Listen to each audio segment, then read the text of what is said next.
In this video, I'm going to show you how to loop a video in Flixier. First, open your Flixier project and import the video you want to loop. Click on the Import option and choose your file from one of the available cloud services, or upload it directly from your device using the Click to Upload option. Once the video is uploaded, drag and drop it into your timeline so it's ready to be edited. To loop the video, click on it to select it. On the right-hand side of the screen, you'll see the Video Settings panel. Scroll down until you find the Loop Video section and click on it to expand the options. By default, the video is set to play once, which is indicated by the 1x option.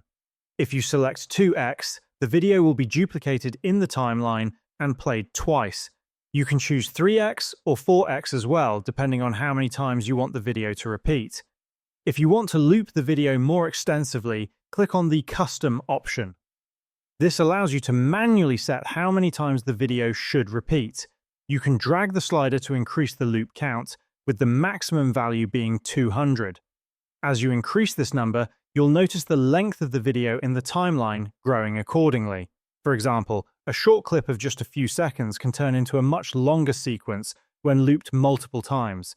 Once set, the video will continue playing repeatedly for the selected duration. And this is how you can loop video in Flixier.